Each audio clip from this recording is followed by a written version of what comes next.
Қайырлы күн достар, бүгін мен сіздерменен өте жұмсақ, жасалуы тез, жыртылмайтын, айраннан жасалатын кестелі құймақтың рецептісімен бөліспекшімін. Міндетті түрде менімен бірге соңына дейін болыңыздар. Каналға тіркелмеген болсаңыз, каналға тіркеліп, қоңыраушаны басып қойыңыз. Егер менің видео рецепттарым ұнаған болса, достарыңызбен бөліссеңіз болады. Рецепт үшін қайнаған суымызға айранымызды, сұйық майымызды, 2 дана жұмыртқамызды салып, барлығын бірге біркелкі масса болғанша венчиктің немесе миксердің көмегімен араластырып аламыз.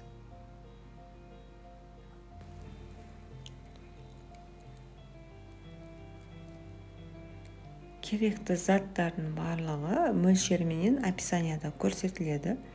Описаниядағы жазылатын рецептпенен сіздерде 24 дана кестелі құймақ шығады. Егер де одан көбірек жасағыларыңыз келсе, онда рецепті 2 еселеуге болады.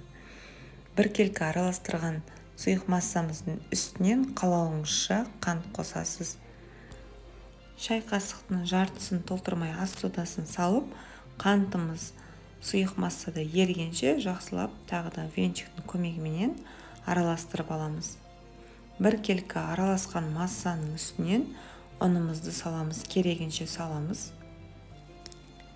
Рецептта көрсетілген ұннан шамамен 10 граммдай алып қалыңыз, себебі ұнның сапасына қарай салмағы да әртүрлі болып келеді. Ұнды сұйық массамызға салғаннан кейін, сұйық массамызға ұнымыз толығыменен біріккенше, ұн түйіршіктер қалмайынша толығыменен венчиктің немесе миксердің көмегімен жақсылап шайқап алуымыз қажет.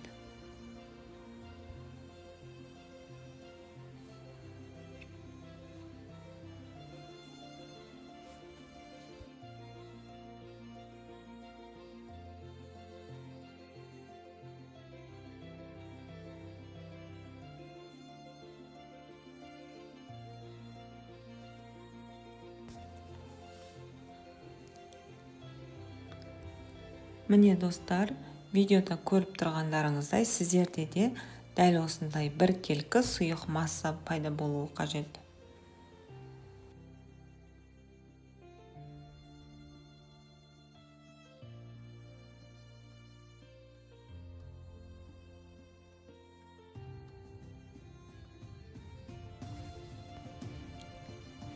Құймақ пісіруге арналған табамызды қатты қызып тұрған отқа қойып, астына бірінші құймақты салмас бұрын май жағып аламыз. Бірінші құймаққа ғана май жағамыз.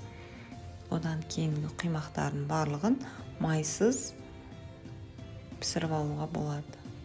Құймағымыздың керекті мөлшерін табаға құйып, бірінші беті піскеннен кейін екінші бетіне аударып отырып пісіріп аламыз барлығын.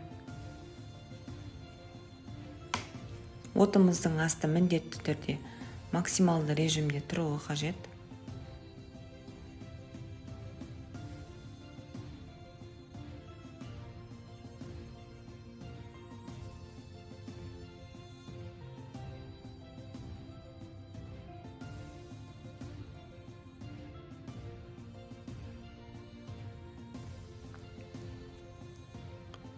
Шетін құймақтың дәл видеода көрініп тұрғандағыдай ажыратып алсаңыздар болады алдымен табадан, сосын келесі бетіне аударып аласыздар.